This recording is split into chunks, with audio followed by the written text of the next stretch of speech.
Hello and welcome to Writer Chat on this Friday evening. Hope everyone's had a good week.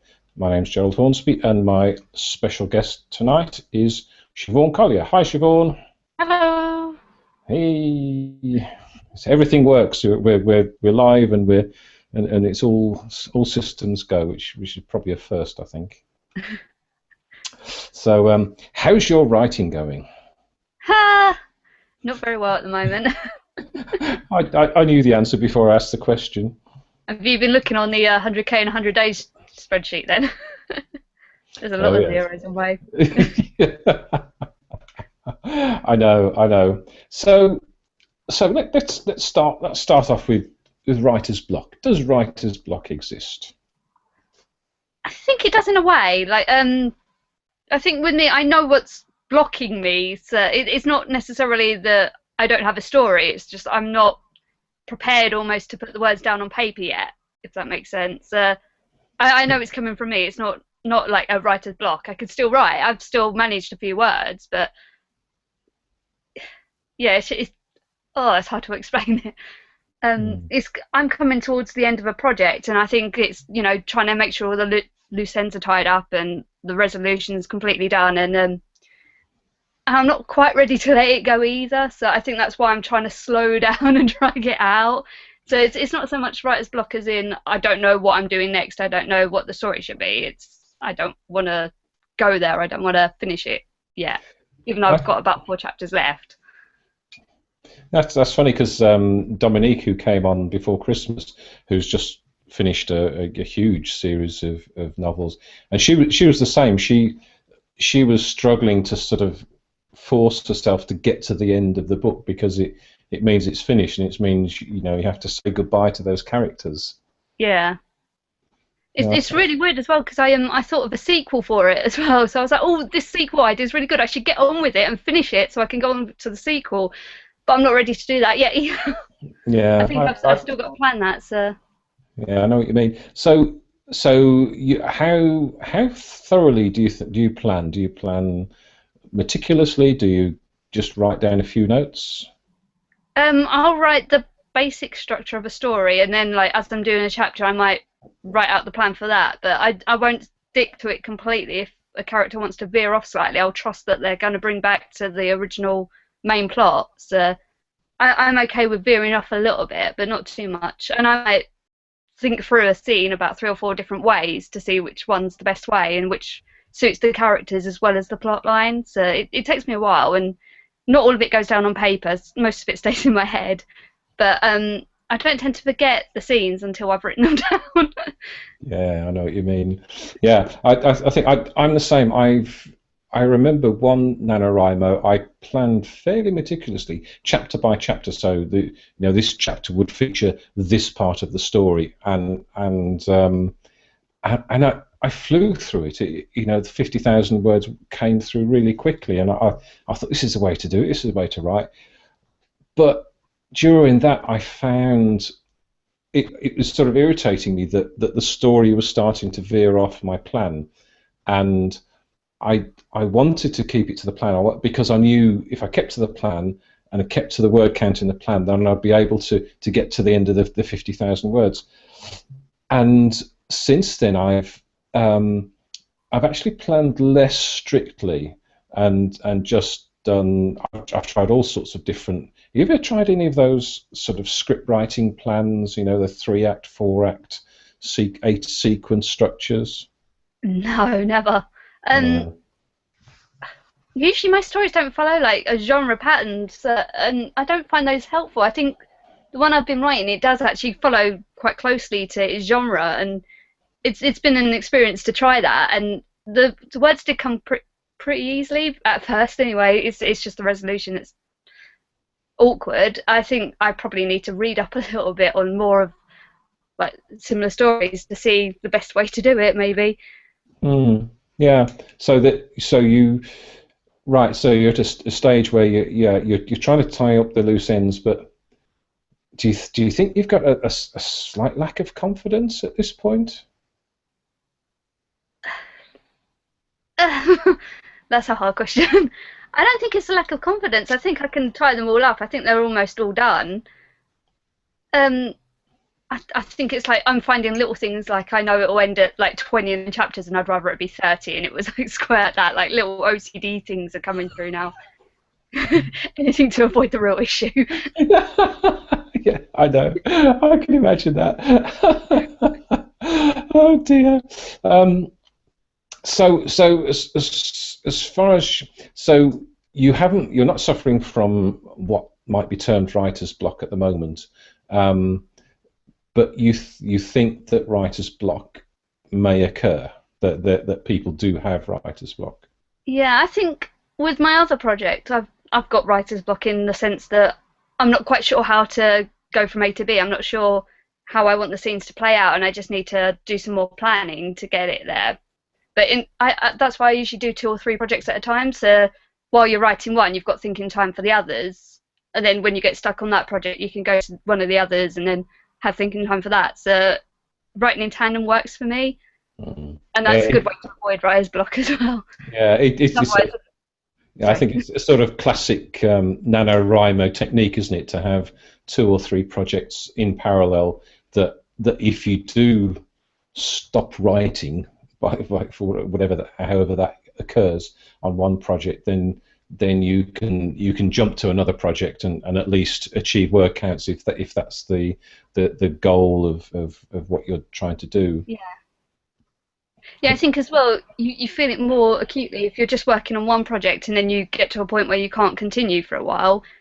That's when you think, oh, I've got writer's block, I can't do it, I'm not a good writer or whatever it is. So, it's good to try and write in tandem or at least think of other ideas while you're having that block.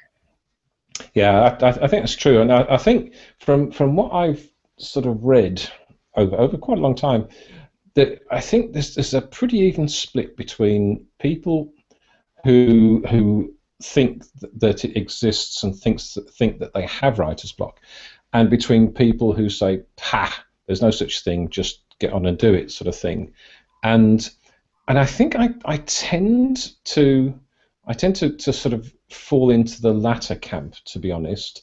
Um, and I think the danger is that if you, because we all sometimes stop writing on a project, we sort of come to a bit where we don't know how to proceed, or we haven't planned properly, or something. There's something happens, um, and the danger is if you then start saying, "I've got writer's block," it then becomes a psychological issue that Yeah, it's it's a like block. self-fulfilling prophecy, isn't it? Yeah, exactly. And I'm blocked. I can't write. What can I do to stop it? And I think it's important to try and understand that it's not a block. It's a psychological thing that means that you've stopped writing for whatever reason, and there's all sorts of reasons you stopped writing on a current project, and you've got nothing to go on to. And I think that's a key thing, that you have to change something. Um, and I sometimes find that if I sort of, I'm veering off the plan too much, and then sort of losing momentum for the writing, I find changing scenery, like going to a cafe for a couple of hours or out of my normal writing space, where I haven't got any other responsibility, I haven't got anything else to do. I'm just there with a notepad, so there's no computer, just a notepad and a pen, and I just what I've found works for me is just to write down where I am in the story. So all the characters, what they're doing, and it's like a clarification of what I've recently written, and you write all that down, and somehow you then start to see connections between the bits that you've written down, and all of it's like your mind becomes free, and then you think, what if da da da did this, or so and so did that, and then they could, and it I don't know. On the times I've done it, my pen has become a blur because I had all these ideas writing furiously on the notepad, um, and I think what you said, and the secondary projects as well is a classic thing too, to have something as a backup to stop that psychological Yeah. Or freezing. even just like a blog post or try and writing prompts or something like that. Like, and I went to the local writers meeting. like the writers group meeting on Saturday, and I did okay with the writers project that we have. Like we have half an hour of just sitting writing to a prompt, and it was fine. It's just my own project I'm struggling with. So I know I haven't got writer's block per se, but yeah, I think when you get in those situations, it's good to look up writers' prompts and look into books that make suggestions, or even just like trying poetry or writing a shopping list, just something to get your hand going, your brain going. Shopping list. Excellent. Yeah, you're right. Wait, is that was that Right Bulb that you went to on Saturday? Yeah, right, Bob. Yeah, Right Bulb in Colchester. Plug. It's Chelmsford. Is it? Oh, what a... Yeah, I'm not going all the way to Colchester. All right. There you go. There's. I'll never get advertising for this place. I would never get it right. Because you're in Suffolk. Yeah. Oh, rubbish. So at the moment then, you think that your sort of lack of words is more to do with you're considering the ending of what you're writing and yeah, a sort of unwillingness to finish. Yeah, it's attachment issues, isn't it? I've got so many other projects. I don't know why I'm doing it, because I know, like, I've got 3 or 4 projects to finish off, and I've got my work in progress to do. And this was just like writing practice. It shouldn't even be that important, but it's still something I've invested in for a long time. So it's something I want to finish well. Because I had a tendency as well with my like my series to rush the endings. I know the second book is just really rushed, the last 20,000 words.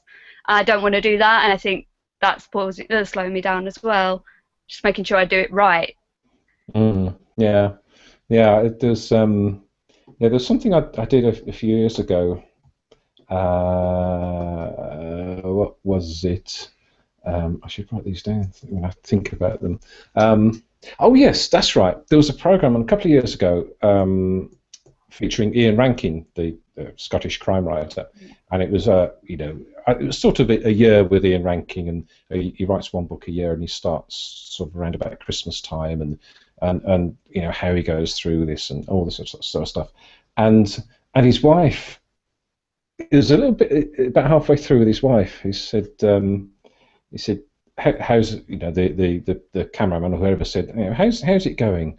And she sort of shook her head and said, he's at that stage about 2/3 or 3/4 of the way to, and it was something like page 62 or something. There was a specific page where he fell out of love with his book. He didn't like writing it. It was rubbish. It was, the plot was really weak and the characters were thin, and he sort of.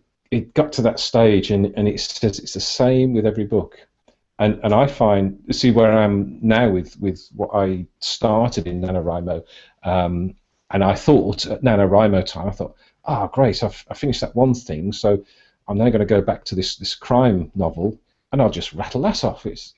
And I've got to that stage where it's rubbish. I really don't like it, and the writing's really poor, and it's I just don't feel inclined to write it, and I should have grown, because like that's kind of why I started this project, because I'm not very good at descriptions, and I know that I'm more character driven and dialogue driven, so I wanted to do this project to improve that. But now looking back at the series that I've written so far, I know it's bad, and I just want to redo all of it because I know I can do better. But like, good things come from that sort of area. You've just got to go through the thought process of, it may seem bad now, but that's because I've gotten better and I've improved and I've researched more maybe and seen what there is out there, what potential could be for this story. And how many words is that you've got done now? On which project? on the series, on the one that you're. I haven't really moved it along. I said, like, we do a monthly target with the writing group, and I said I'd do about 5,000, I think, on my work in progress, but I don't know how likely that is to happen. I think that was my goal last time as well. I think it's something like 270,000 words that much to rewrite. But I think when I do it, there's scenes I'll take out, there's scenes I'll be putting in, and just things that will actually develop the story where I haven't so far. You're happy doing that. You don't think that oh, I spent all that time writing and it's all rubbish. Why do I bother? No, I think it's something I'd like to publish. It's something I'd like to make marketable. So I want it to be the best it can be. And if I'm looking at it now and thinking it's not good, there's no way it's going to be good, well received in the marketplace. It Putting in the hours just makes it worthwhile. I think, like, making sure it is the best I can make it, and that I can read it back in like a year and be happy with it. Yeah, I think that's the key thing. I know I've as people who've watched this before will know, I've been writing sort of semi-seriously since 2003, and there's stuff that I wrote back then that I look at now that I thought was pretty good back then, and I look at now and I think it's really, really amateurish, and that's why I've published so little, because I've got over 1 million words of works in progress, and some of them are complete, but some of them are just not ready yet, and Yeah. it's almost it's beyond an edit, I think, and quite often that those are NaNoWriMo things. I get to the end, I tell the story, and it's all finished, and then you look at it and you think, actually, it's really rubbish. I can't really edit it. But there might be something in there that's retrievable for another story, or the plot might be good, but you need to flesh it out in other ways. Yeah, you're absolutely right, and there's one. Yeah, oh no! Oh blimey, no! It's all sitting in this computer here, and backed up in many places, of course. Back up your writing, folks. Which reminds me, I haven't done that for a while. Yeah, and there's one story in particular that I wrote and wasn't happy with it. It was crime, and I didn't like the main character, and I changed the main character and started rewriting, and then I changed it again to a different main character, and all of a sudden it seemed to click. It seemed to be the right character for the story, and I've since taken that main character and put them into other books, stories that I've written, and it works really, really well. She's a great character. I don't have any problem writing her. It's just sometimes the plot around her. But so you're right. That's all from a story that I wrote about 6-7 years ago. That's not very good at all, and I wouldn't want to do anything with it. But yeah, rewriting it, and so yeah, beyond an edit, but not beyond a complete rewrite. Yeah, I've rewritten my series a few times. Well, the first, I think, book I've written about 4 times now. I think the first time I wrote it was when I was on sick leave as well, so I wasn't in a good place anyway, but I wanted to write it it was almost like a therapy for me. I'd had a lot of like issues, and it brought me back to being human a bit. But it's taken me a while to find the right voice for it and the right style for it, and now I'm comfortable with that. I just need to develop it in other areas. So yeah, I think everything's reusable, and I think I saw like one of those internet memes where it was like a real writer knows that the words they're writing might never see the light of day, but you write anyway because that's how you get better. Yeah, and that's why I was quite pleased to get over 1 million words, because I think, I don't know, Ray Bradbury or somebody said, you have to write 1 million words before you can write properly. So all of a sudden, bing, I can now write properly. Maybe, but you're right. It's writing is about craft. It's not just about having a good story. It's being able to write. It's being able to craft the story and to provide something, to produce something that's marketable and publishable. I'm certain it either takes somebody who's a very, very devout editor and sort of mentor almost for a young writer or a new writer, or it takes practice, and you have to write to get the practice, which is true. Yeah. Sorry, I was thinking of something. It's just gone now. Sorry. as you were saying that. I'm glad it's not just me then. It's these things. It would be no good on telly, on proper telly. I just That's go why we write blur. them down. Yeah, that's right. Yeah, whose idea was this bloody show anyway? So yeah, so I don't know. I think I've just sort of descended into a bit of a funk at the moment. I haven't written for, here we go, this admission, about 3 or 4 days, I think. And I just keep finding other things to do because it's because of the thing I'm supposed to be writing. I'm at this point and I want to write it. I want to finish it. I'm determined to finish it, and yet I can't seem to get motivated. I don't know what it is, but it's not writer's block. There's no such thing as writer's block, I think. No, I think sometimes you need to take yourself away from like the actual writing to think of the storyline. And I still consider that writing because you're still creating the story, but you might be doing it because you're reading a book or mowing the lawn or something like that. You're just taking your mind out of the stress of writing it down, and then that helps you just calm down. I think like someone said, like if you take a walk, it helps your brain power as well, or something like that. So just being active can help writing. Yeah, Strange. yeah.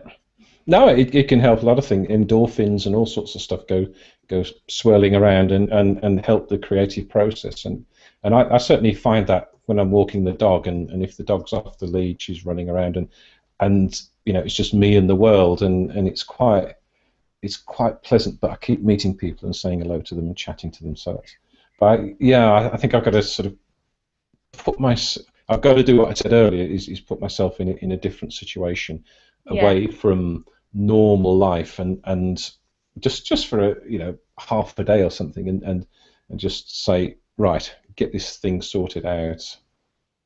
Yeah, nothing will convince you more that you've got writer's block than sitting in front of the computer screen hammering out 100 words in a day because you can't think through the scene properly. Yeah. I think I had that yesterday. I was writing and it actually started going really well, and I thought, oh, I've cracked it. I'm okay now. And I think I did the word count for the end of the day, and it was 560. I was like, how is that possible? 160. That's the trouble with live word counts, isn't it? And stuff and targets, and there is a tendency to keep checking them and in this past couple of weeks I've done a lot of that. I sort of think I'd finished this blooming book. I've type, and I thought, yeah, it must be about 3,500 by now. It's 120 or something, and you just think, how can that happen? And yet sometimes you sit there and tootle away, and it's hundreds and hundreds. Or sometimes you think, I've had a really bad writing day, and then you count the words and it's like 3,000-4,000, and you're like, how did that happen? Because I've been struggling. Yeah, it's like magic, isn't it? Yeah. So so writer's block. I do get a little bit, I don't know, I suppose I don't want to be antagonistic on the internet. Yeah, as if I'd ever be that. I don't care about that. No. but I think when you see these people going, oh no, I've got writer's block, help me, and you if you're being helpful, which is sometimes the case, that you say, try this, try that. No, I can't do that. I can't write anything. Oh, my life's bad, and I can't. I'm useless, and I'm giving up. And you think, if you're going to give up when it becomes a little bit difficult, then perhaps you shouldn't be a writer anyway. People do that in any situation in life, though, don't they? Some people are just, as soon as anything gets hard, that's it, they're done. Especially something like this, which is, for some people, it's just a hobby or a pastime or a way to fill in, an empty gap or something. But there is the thought that if you're approaching writing seriously, you will treat it like a job. So you can't, if you're a brain surgeon, you can't sort of go in one day and think, I can't brain surgeon today. I'm blocked. Which is, it's not quite the same, because I would imagine painters have the same sort of thing as well. Anything where you have to create something from nothing, you have to have that sort of through flow of ideas.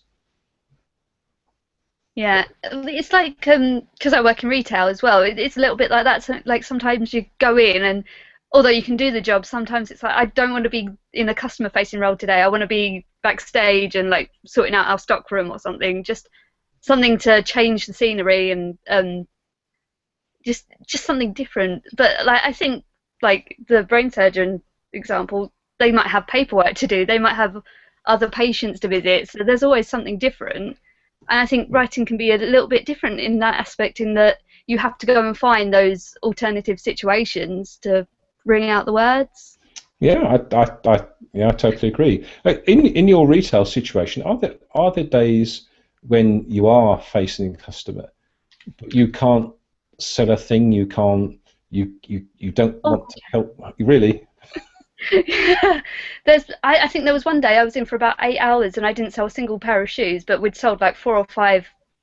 Like we keep track of it with pages, and we'd sold 4 or 5 pages worth of shoes, but my name wasn't on any of it because every customer I had, for whatever reason, we didn't have their size, we didn't have the colour they wanted. It was always me who got the customer who couldn't be pleased. So sometimes it doesn't matter what you do, that the world will act against you, won't it? But That's yeah, there's been days where I've been the only person doing all the selling as well. So no, for the that's drop. interesting. Yeah, I find that interesting actually, because you would think as a sort of retail salesperson, it would be, click on sell, but it obviously isn't. There are days when it doesn't flow, it doesn't go well, and you struggle to achieve what you want to achieve that day. Yeah, I Mm. think that's true of any situation, any job, isn't it? You can't always control the factors that are there, No, but that's you can work true. with the ones that you get. Yeah, yeah, and some days it's just trying to think back when I used to work. It's sort of there's some days when customers will ring up and you're sort of bouncing and jumping, and you say, yeah, we can do that, no, we can't do that, yes, we, and you're organising people in the background, and everything's hunky dory, and then the next day a customer will ring up and you just go, what? I can't, I can't deal with this. Yeah, yes, that's so it's not just writers. No. Yes, who have this. I wish there was another name for it. I wish I could think of another name for this not being able to do what you're supposed to be doing, because block is so negative, isn't it? It's Yeah. so final and finite, and block, you can't do it. It's writer hesitation or something. I don't Writer know. procrastination. Writer. Well, we all do that. We all do that. They all spend time playing with webcams and microphones and stuff. Oh, Facebook games. Facebook.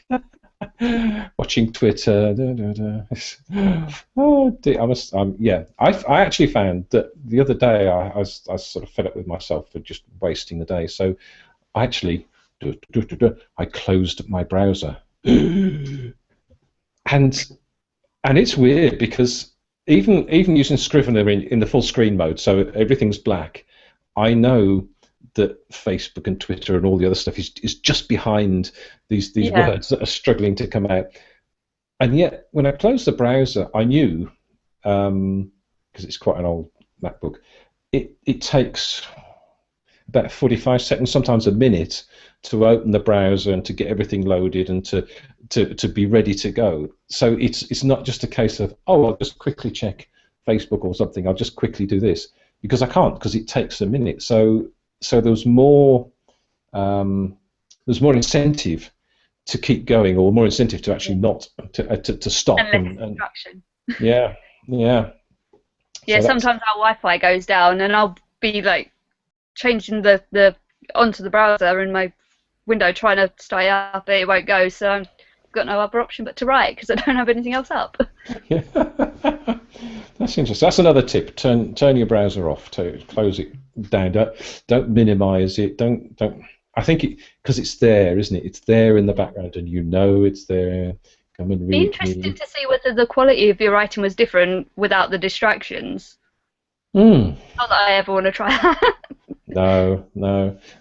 I sometimes found that oh crikey, some years ago, we had a beach hut which was sort of miles away from, well, no, a distance from town, and there was no Wi-Fi connection. There was no mobile phone connection. There was nothing. You're like cut off. And I found that very creative to sit on the deck outside the front of the beach hut, knowing that I can't talk to anyone. I can't sort of get in contact with anyone. Yeah. And it's like I said earlier, when I get to a place where I get a little bit stuck, writer's stuck. Still trying to think of a word for block. I Writer's pause. writer pause, yeah, writer hesitation. Going somewhere different and cutting yourself off from normal life, even temporarily. And I wrote some with a pen and paper and stuff. I wrote some quite good sort of short stories, fiction. I don't write poetry, but little things and little ideas that came into my head that were really. I thought, even for me, I thought they were quite good. So I think, that's so cutting yourself off from distractions is a key thing. Yeah, last time I was down there, because we've got a beach hut up near where you are, because the signal does suck on that cliff face, doesn't it? I took a notebook and pen, and I wrote a scene for the project I'm working on now, and actually it's going to fit in really well with the end, so I already kind of had the end scene written, but I did that back in June or July. Mm-hmm. And it was just like a scene to see how the characters would work together, and it really developed. And I was like, this will be good after the conflict's resolved. But I didn't think of it as the end scene. But now I'm pretty sure it's going to be the end scene. Very good. Yeah. No, that's excellent. Oh, another thing we talked about during NaNoWriMo is when you're sort of struggling to get past a certain stage in your book is like just said, well, similar to what you just said, is to write the end scene, right out of sequence. Yeah. So, and I've certainly found that during a couple of NaNoWriMos where I've been sort of struggling, and it's been like walking through mud. By writing the end scene, which seems like a heinous crime to me, but writing the end scene at that point, it gives you a focus that Yeah. there's the ending's already written, and you know how it's going to end, what's going to happen, and you might already know that anyway, but to actually write down 1,000 words or a couple of thousand words, it really sort of focuses, and you can sort of work back to that. Yeah. A couple of stages, and I did that I think 2 years ago. I struggled again, this sort of 2/3, 3/4 the way through something. And I just thought, let's try this, write the end scene, and it really sort of helped things along. Yeah, a couple of my friends yesterday, I think it was, or the day before, were saying that they could never write linear. They always have to write the scenes as they occur to them, and they might write the last scene first, and then they'll stick them all together. So they just work on the transitions in between. So they do that normally? Yeah. Ooh. Okay. Whereas I find it easier to write in a linear fashion, but if I have a scene in my head, I might write that down, and even if I don't use it, I've got the basis of a scene that I can fit in later. It's just some of the plot might have already been included in the story, so I might have to edit that out, or someone's feelings might have changed slightly, so I've got to add that into play or whatever. So. Yeah, I think that's so it. I think you have to develop a style, don't you? You have to develop a way of writing that suits your lifestyle and suits you as a writer and as a person. But I don't think I could start out by, I have to start writing chapter 1. I can't manage that. I couldn't contemplate doing anything other than that. I don't think Stephen King starts at chapter 1, does he? He says something about the opening line is so important that he'll write it about 20,000 different ways. Yeah, it's this whole, it's this whole getting ready to publish or getting ready to send it out sort of thing. And I see so many books, mostly self-published, but even some that are traditionally published, that just having the preview on Amazon or the look inside and you see a clumsy bit of writing like 2 paragraphs in, and it just puts you off, and you just think, Yeah. why didn't they give that first chapter to 50 people or something to say, read this, find something wrong with it. I It's, find that really hard though. Like, I will ask people to read my stuff and I'll say, be brutally honest, and they'll be like, no, it's fine. And you're like, no, I know it's not fine, and I'm asking for feedback so I can improve. But then, no, it's really good, and it is so hard yeah, to get that kind of feedback. I think you do have to go to someone who's edited before or edits for a living and ask them for help yeah, to be able to get that kind of. yeah, and I think a lot of people will say, I've written this novel, it's 58,000 words. Can somebody read through it for me? And you think that's a lot of investment to read through that lot. And Yeah. I think, and you don't know as a reader or as a critiquer, okay, someone who critiques. You, if you don't know the person, you don't know how they're going to react to what you tell them. So, how honest can you be? And Yeah. yeah, it's quite hard, and unless you're part of a group that are very honest together, and I used to be part of a short story group that were, quite brutally honest, and you learn very quickly to differentiate the writer from the writing, and it's crucial to do that. They're just words you produced, and they're not your babies or your pets or your aunties or something. It's just words, and if somebody doesn't like it, they should be able to say, I don't like it. It doesn't work. It's not written very well, and you should be able to take that on board. But some people I think don't. it depends on how they say it as well, because I've got a friend who does edit who's read some of my stuff before, and when she's like made comments, I instantly know what she's referring to and how she wants me to improve what I've done. So I think it depends on how they phrase the feedback. But I've also been in a position where someone wants feedback from me, and I do find that difficult to say, well, actually, this sentence could use like a bit more work without being too brutal. You don't want to upset someone, but Yeah, also you know that they want to improve. So it's a fine line to tread. yeah, and I think as a writer, you have to accept that especially if you've not written a lot, that what you're writing might not be very good, and you might not be at the peak of your game, and there might be ways that you could improve. But I just reading online, some people sort of seem to think that it's wonderful, and why can't it be accepted? Why won't traditional publishers accept it? Because they're against me, or they're against women or men, or this genre or non-genre, or and you just think sometimes maybe it's because your writing sucks. Yeah.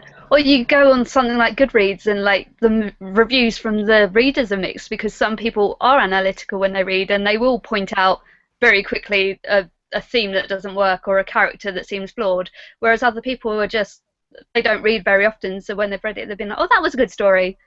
So I think sometimes the feedback that they get from the readers can be a bit of a mixed bag, and if you've got a lot of people saying, yeah, that was good, without having read enough before to be critical, you're not really going to get good feedback. I think I don't want to be that person, but like I think a lot of what went on with 50 Shades of Grey, where she got a lot of good feedback, was people who'd never read erotica before, and they were reading the story, and for them it was good because it was a nice little story that they could easily read. But for a lot of other people, it was a poorly constructed story, and it didn't do well for the genre, and it wasn't well researched. Yeah, So I think there's lessons to learn from that sort of situation. yeah, I think so. I think as writers, we all have to be aware that we, there's ways that we can improve. We can all improve. We don't stop. We never stop improving and learning new things. So we have to learn to accept constructive criticism well. Yeah, I think there's situations as well in traditional publishing where like repeat authors may not get as much feedback in later projects as earlier ones because their name will bring in money. So the publishers or the editors are less likely to criticize them, and then they think that they're too good for criticism. So when they do get it, it can be quite a risk. I don't know what I'm No, I know exactly what you're saying because I have read some books by very, very, very big name Booker Prize winning authors where you think, has an editor actually looked at this? Because there are bits in it, and I'm thinking one book in particular by a very well reviewed writer, and the book was extremely well reviewed by proper professional reviewers, and you just think there's sections of this book that stink, that really do Yeah. stink, and you could. I don't want to know every single item of food that was on that banquet table. It's not important. Two paragraphs is too much. Just tell me there's a lot of nice food on there or something. It's just and you think then, yeah, it's a big name, and someone's been told, yeah, it's a proper writer. Don't you dare criticize it too badly. Hey, we're going off topic. That's not allowed. We're supposed to be talking about writer's block, and not Sarah Bennet's radio show. Hi, Sarah. So writers, yeah. So I think we've probably sort of covered the subject, haven't we? We sort of Yeah. know that there are times when, as writers, it's more difficult than others, Yeah. and even with the best of intentions, it's not always easy to just go into work and blast through it. Sometimes you, as a creative person, and even as a retail person, there's some days when it just doesn't work, and you have to change something. I think that's the key thing, isn't it? It's change Yeah. your environment, change the project, change something, do something completely different. So, Yep. yeah, that's about it. That's about it. Good summary. I think so. I think so. That's the takeaway, as our American friends say. Um, so there we are. So anything more to say? Yeah, nothing much I more think to it's say. already been said. I think we've done a good job of doing the subject to death. So all that remains to say is thank you, Siobhan, for coming on. I really appreciate it. It's I was, okay. I'm glad we got the date right this time. when you say we, you mean me, don't you? It's just A little bit. a silly ass. Anyway, yeah, always a professional. So yeah, if you've watched this and enjoyed it, there's a subscribe link below the video. Please subscribe. And give it a thumbs up. That would be very, very nice. And I've got at least one show next week. I think I've got two at least. So keep looking out for announcements, or subscribe to the YouTube channel, and you'll see notifications. Thanks again, Siobhan. See you around soon. Yep. See ya. Okay, bye everyone. Bye.